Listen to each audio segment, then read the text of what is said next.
Hi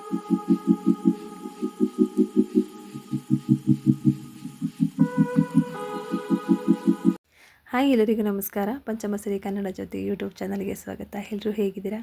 ತುಂಬ ಚೆನ್ನಾಗಿದ್ದೀರಾ ಅಂತ ಅಂದ್ಕೊತೀನಿ. ಯಾಕೆಂದರೆ ಈ ವೆದರಲ್ಲಿ ಚಳಿಗೆ ಬಿಸಿ ಬಿಸಿಯಾಗಿರುವಂಥ ಅಡುಗೆಗಳನ್ನ ಮಾಡಿಕೊಂಡು ಉಪ್ಪು ಮೆಣಸು ಜೀರಿಗೆ ಈ ಥರ ಕಷಾಯಗಳನ್ನ ಮಾಡ್ಕೊಂಡು ಕುಡ್ಕೊಂಡು ಆರೋಗ್ಯವಾಗಿರಿ ಅಂತ ಹೇಳೋದಕ್ಕೆ ಇಷ್ಟಪಡ್ತೀನಿ. ಯಾಕೆಂದರೆ ಈ ವೆದರೇ ಹಾಗೆ, ತುಂಬ ಚಳಿಯಿಂದ ಆರೋಗ್ಯ ಸಮಸ್ಯೆ ಹೆಚ್ಚು ಇರುತ್ತೆ.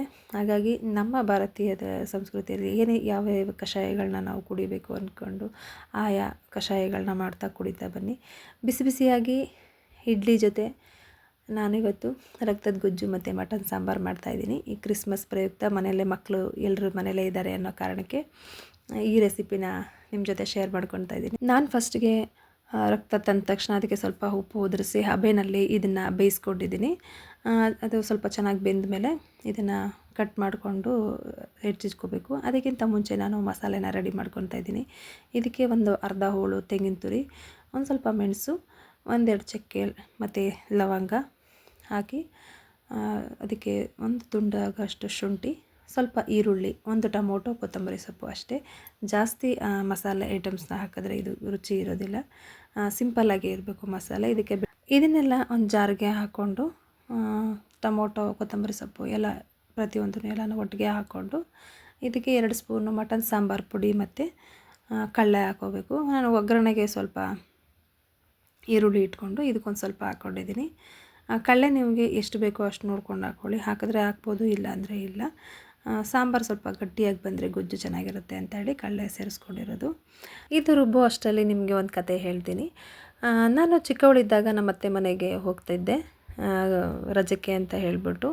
ಅಲ್ಲಿ ನನ್ನ ಅತ್ತೆ ಮಗಳು ಫ್ರೆಂಡು ಸೆಲೋಮಿನಾ ಅಂತ ಹೇಳಿಬಿಟ್ಟು ನನಗೆ ಅವಳ ಪರಿಚಯ ಆಯಿತು. ನನಗೆ ಚಿಕ್ಕವಳಿದ್ದಾಗಿಂದನೂ ಕ್ರಿಶ್ಚಿಯನ್ಸ್ದು ಅದು ಫೋಟೋ ಆಗಿರ್ಬೋದು ಅಥವಾ ದೇವಸ್ಥಾನದ ಪ್ರೇಯರ್ ಮಾಡೋ ಥರದ್ದಾಗಿರ್ಬೋದು ನಂಗೆ ತುಂಬ ಇಷ್ಟ ಆಗ್ತಿತ್ತು. ಸೊ ಅವ್ರ ಮನೆಗೆ ಅಲ್ಲಿ ಹೋಗಿ ನಿಂತ್ಕೊಂಡಾಗ ಅದನ್ನು ಗೊಂಬೆನ ನೋಡೋದು ಮತ್ತು ಅವ್ರು ಮಾಡೋದನ್ನು ವಿಧಾನಗಳನ್ನೆಲ್ಲ ಸುಮ್ಮನೆ ನೋಡ್ತಾ ಇರೋದು ಅಂದರೆ ಏನೋ ಒಂಥರ ಕುತೂಹಲ ಆಗ್ತಿತ್ತು, ಇಷ್ಟ ಆಗ್ತಿತ್ತು. ಹಾಗಾಗಿ ಅವಳು ನನಗೆ ತುಂಬಾ ಕ್ಲೋಸ್ ಅಂತ ಅನ್ನಿಸ್ತು ಆ ಟೈಮಲ್ಲಿ ನನಗೆ. ಅವಳು ಕೂಡ ನನ್ನ ಮದುವೆಗೂ ಕೂಡ ಬಂದು ನನ್ನ ಮದುವೆಯಲ್ಲಿ ಗಿಫ್ಟ್ ಮಾಡಿದ್ಲು ಅವಳದೊಂದು ವಿಗ್ರಹನ. ಆ ವಿಗ್ರಹನ ನಾನು ಪ್ರತಿ ವರ್ಷ ಅವಳಿಗೋಸ್ಕರ ನೆನಪು ಮಾಡಿಕೊಂಡು ಆವತ್ತಿನ ದಿನ ನಾನು ಕ್ರಿಸ್ಮಸ್ ದಿನ ಅದನ್ನು ಒಂದು ಟೇಬಲಲ್ಲಿ ಇಟ್ಟು ಒಂದು ಕ್ಯಾಂಡಲ್ನ ಹಚ್ಚಿ ಅವಳಿಗೆ ಒಳ್ಳೆಯದಾಗಲಿ, ಅವಳಿಗೆ ಜೀವನದಲ್ಲಿ ತುಂಬ ಚೆನ್ನಾಗಿರಲಿ ಅಂತ ಹೇಳಿ ನಾನು ಪ್ರತಿ ವರ್ಷ ನಾನು ನೆನೆಸ್ಕೊತಿರ್ತೀನಿ ಅವಳನ್ನ. ನಾವು ಅದೇ ಲಾಸ್ಟು ನನ್ನ ಮದುವೆನೇ ಅಂತ ಹೇಳ್ಬೋದು ನಾನು ಅವಳನ್ನ ಭೇಟಿ ಮಾಡಿದ್ದು. ಮತ್ತು ಯಾವತ್ತೂ ನಾನು ಅವಳನ್ನ ನೋಡೇ ಇಲ್ಲ. ಆದರೆ ಅವಳ ನೆನಪು ನನಗೆ ಪ್ರತಿ ವರ್ಷ ಈ ಕ್ರಿಸ್ಮಸಲ್ಲಿ ಕಾಡ್ತಾನೆ ಇರುತ್ತೆ. ಸೊ ಅವಳಿಗೋಸ್ಕರ ನೆನೆಸ್ಕೊಂಡು ಅವಳಿಗೆ ಒಳ್ಳೆಯದಾಗಲಿ ಅಂತ ವಿಶ್ ಮಾಡ್ತಾನೆ ಇರ್ತೀನಿ. ಪ್ರತಿಯೊಂದು ಧರ್ಮದಲ್ಲೂ ಒಂದೊಂದು ಆಚರಣೆಗಳಿರುತ್ತೆ. ಅವರು ಯೇಸು ಅಂತ ಪೂಜೆ ಮಾಡ್ತಾರೆ, ನಾವು ಶಿವ ಅಂತ ಪೂಜೆ ಮಾಡ್ತೀವಿ. ಮುಸ್ಲಿಮರು ಅಲ್ಲ ಅಂತ ಪೂಜೆ ಮಾಡ್ತಾರೆ. ಆದರೆ ಎಲ್ಲ ದೇವರು ಒಂದೇ ಅನ್ನೋದೇ ನನ್ನ ಪ್ರಕಾರ. ನಾನು ಯಾವಾಗಲೂ ಅಂದ್ಕೊತಾ ಇರ್ತೀನಿ. ಯಾವುದೇ ಹಬ್ಬ ಹರಿದಿನ ಬಂದರೂ ನಮಗೆ ಎಷ್ಟು ಪ್ರಾಮುಖ್ಯತೆ ನಾವು ಹಬ್ಬಗಳಲ್ಲಿ ಅಂದ್ಕೊತೀವೋ ಅದೇ ರೀತಿ ಪ್ರತಿಯೊಂದು ಹಬ್ಬ ಅವರವರು ಆಚಾರ ವಿಚಾರಗಳಲ್ಲಿ ಅದೊಂದು ವಿಶೇಷತೆಯಾಗಿರುತ್ತೆ ಅಂತ ಹೇಳಿ ನಾನು ಈ ಸಂದರ್ಭದಲ್ಲಿ ಯಾವುದೇ ಹಬ್ಬ ಬಂದರೂ ನಾನು ಅದನ್ನು ತುಂಬ ವಿಶೇಷವಾಗಿ ಗೌರವಿಸ್ತೀನಿ ಅಂತ ಹೇಳ್ತೀನಿ. ಪ್ರತಿಯೊಬ್ಬರಿಗೂ ಕ್ರಿಸ್ಮಸ್ ಹಬ್ಬದ ಶುಭಾಶಯಗಳು ಅಂತ ಹೇಳ್ತಾ, ಇನ್ನು ನಾನು ಇಡ್ಲಿ ಎಲ್ಲ ರೆಡಿ ಮಾಡಿ ಬೇಯಿಸಿಟ್ಕೊಂಡಿದ್ದೆ. ಮತ್ತು ಹಾಗೆ ಪಲ್ಯಕ್ಕೂ ಎಲ್ಲ ರೆಡಿ ಮಾಡಿಕೊಂಡು ನಾನು ಈ ರಕ್ತನೆಲ್ಲನೂ ಕಟ್ ಮಾಡಿಕೊಂಡು ಇಟ್ಕೊತಾ ಇದ್ದೆ ಪಲ್ಯಕ್ಕೆ. ಹಾಗೆ ಇದು ನಾವು ಸೊಪ್ಪಿನ ಪಲ್ಯ ಮಾಡ್ತೀವಲ್ಲ, ಸೇಮ್ ಅದೇ ರೀತಿಯೇ ಈ ಥರನೂ ಪಲ್ಯ ಥರ ಮಾಡಿದ್ರೆ ತುಂಬ ಚೆನ್ನಾಗಿರುತ್ತೆ ಅದು ಟೇಸ್ಟು ಅಂತ ಹೇಳಿಬಿಟ್ಟು ನನ್ನ ಮಗ ಕೇಳ್ದ. ಹಾಗಾಗಿ ಇದನ್ನೆಲ್ಲ ಸಣ್ಣ ಸಣ್ಣ ಚೂರುಗಳನ್ನ ಹಂಗೆ ಮಾಡಿಕೊಂಡು ನಾನು ಒಗ್ಗರಣೆಗೆ ರೆಡಿ ಮಾಡ್ಕೊತಾ ಇದ್ದೆ. ಫಸ್ಟು ಬ್ಲೆಡ್ದು ಗೊಜ್ಜು ಮಾಡ್ಕೊಂಬಿಡೋಣ ಅಂತ ಹೇಳಿ ಸ್ವಲ್ಪ ಎಣ್ಣೆ ಬಿಟ್ಟು ಇದಕ್ಕೆ ಈರುಳ್ಳಿ ಹಾಕಿ, ಈರುಳ್ಳಿ ಚೆನ್ನಾಗಿ ಫ್ರೈ ಆಗಬೇಕು. ಸ್ವಲ್ಪ ಬ್ರೌನ್ ಕಲರ್ ಬಂದಮೇಲೆ ನಾವೇನು ಮಸಾಲೆ ರುಬ್ಬಿಟ್ಕೊಂಡಿದ್ದೀವೋ ಇದಕ್ಕೆ ಆ ಮಸಾಲೆನ ಇದಕ್ಕೆ ಹಾಕಿ, ನಂತರ ನಾವು ಸಣ್ಣದಾಗಿ ಕಟ್ ಮಾಡ್ಕೊಂಡಿರೋಂಥ ಬ್ರೆಡ್ನ ಇದಕ್ಕೆ ಮಿಕ್ಸ್ ಮಾಡಬೇಕು. ಖಾರ ಚೆನ್ನಾಗಿ ಬೆಂದಮೇಲೆ ಬ್ರೆಡ್ ಹಾಕಿದ್ರೆ ಆಗುತ್ತೆ. ಯಾಕೆಂದರೆ ಅದನ್ನು ಫಸ್ಟೇ ಒಂದು ಸಲ ನಾವು ಹಬೆಯಲ್ಲಿ ಬೇಯಿಸ್ಕೊಂಡಿರೋದ್ರಿಂದ ಇವಾಗ ಮೀಡಿಯಮ್ ಆಗಿ 1-2 ಕುಕ್ ಆಗೋವರೆಗೂ ಕೂಗಿಸ್ಕೊಂಡು ಅದನ್ನು ಉಪ್ಪು ರುಚಿಗೆ ನಮಗೆ ಎಷ್ಟು ಬೇಕೋ ಅಷ್ಟು ರುಚಿಗೆ ತಕ್ಕಷ್ಟು ಉಪ್ಪು ಹಾಕ್ಕೊಂಡು ಇಳಿಸಿದ್ರೆ ಮುಗೀತು. ಬೇಕಂದರೆ ನಿಮಗೆ ಗಾರ್ನಿಷಿಗಾಗಿ ಮೇಲ್ಗಡೆ ಕೊತ್ತಂಬರಿ ಸೊಪ್ಪನ್ನ ಉದುರಿಸ್ಕೋಬೋದು.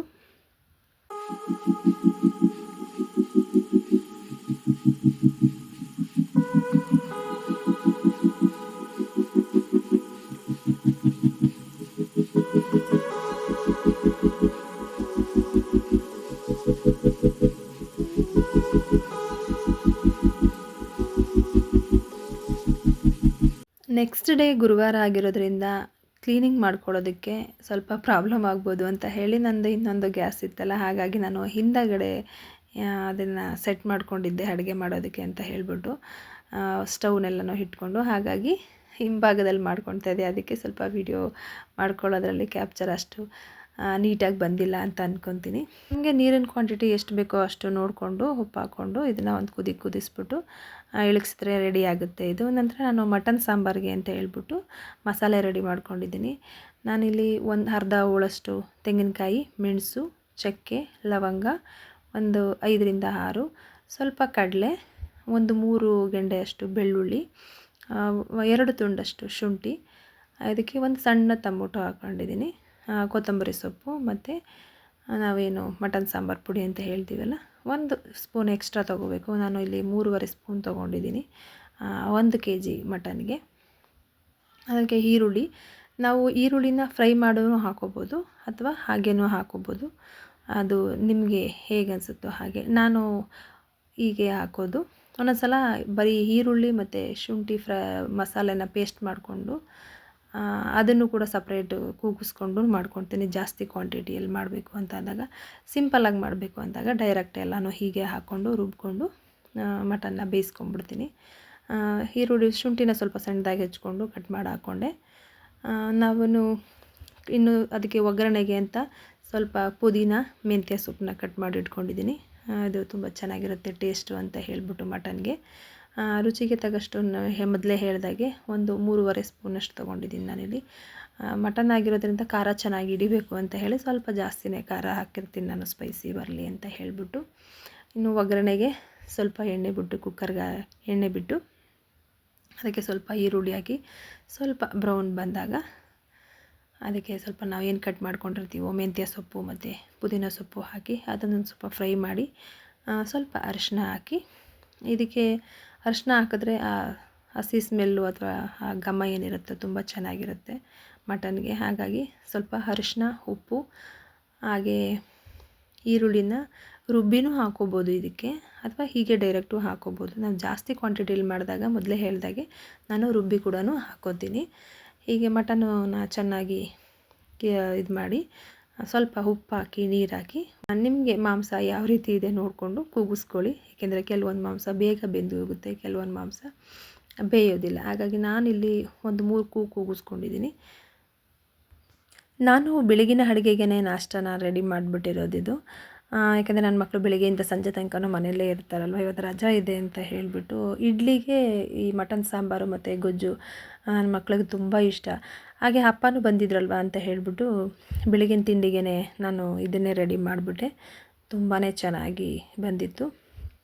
ನಾವೇನು ಇಲ್ಲಿ ಕೂಗಿಸ್ಕೊಂಡಿರ್ತೀವೋ ಮಟನ್ನ, ಅದನ್ನು ವಿಷಲ್ ಹೋದ್ಮೇಲೆ ನಾವು ರುಬ್ಬಿಟ್ಕೊಂಡಿರೋವಂಥ ಮಸಾಲೆನೆಲ್ಲನೂ ಹಾಕಿ ಮತ್ತೆ ಇನ್ನೊಂದು ಕೂಗಿಸ್ಕೊಂಡ್ಬಿಡ್ತೀವಿ.